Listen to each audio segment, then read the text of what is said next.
Welcome to this video on work, power, and energy. Work is done when a force moves an object in the direction of the force. Energy is the capacity to do work, and power is the rate at which work is done. Scientifically, work is done when an applied force causes an object to move, and this movement is in the direction of the applied force. If any one of these conditions is missing, no scientific work is done. Work is not done if an object does not move, even if a force is applied. For example, pushing a wall that doesn't move, or carrying a bag while walking horizontally.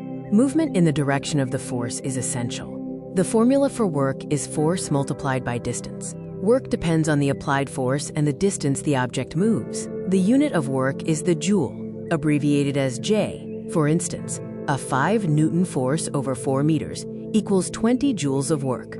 Energy is defined as the ability to do work. If an object or person possesses energy, they can perform work. We utilize energy from various sources in our daily lives.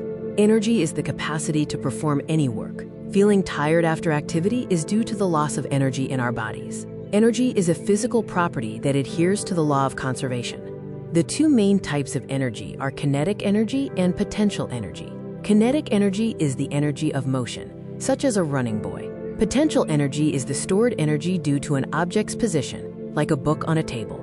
Energy can be categorized into various types. Potential energy includes chemical, electric, elastic, and gravitational. Kinetic energy includes mechanical, electrical, thermal, sound, and radiant. Power measures how quickly work is done. If two people do the same amount of work, the one who completes it faster has more power. Power depends on both the amount of work and the time taken. Power is a fundamental physics concept that measures the rate of work done or energy transferred. The formula is P equals W divided by T. The SI unit for power is the watt, where 1 watt equals 1 joule per second. The formula for power is work divided by time. The unit of power is the watt, abbreviated as W. For example, 20 joules of work done in 4 seconds results in 5 watts of power. This slide visually illustrates the formula for power. P equals W divided by T, or power equals work divided by time. It also shows a relationship between power, force, and velocity. Let's test our understanding with a practice problem. If a force of 15 newtons is applied to push a box 3 meters, find the work done. The correct answer is 45 joules, calculated as 15 newtons multiplied by 3 meters.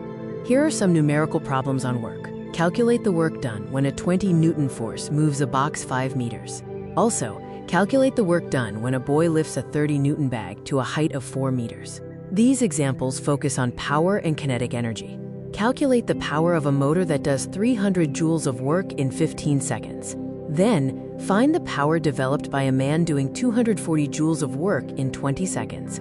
Finally, calculate the kinetic energy of an 800-kilogram car moving at 15 meters per second. Practice calculating potential energy, work, and power. Find the potential energy of a 5-kilogram stone on a 6-meter high platform. Determine the work done when a 12 Newton force pulls a crate 8 meters. Finally, find the power used by a worker who lifts a 150 Newton weight 3 meters in 10 seconds. Let's conclude with 2 more calculations. Calculate the kinetic energy of a 2-kilogram ball rolling at 6 meters per second. Also, find the potential energy of a 40 Newton bucket of water lifted to a height of 5 meters.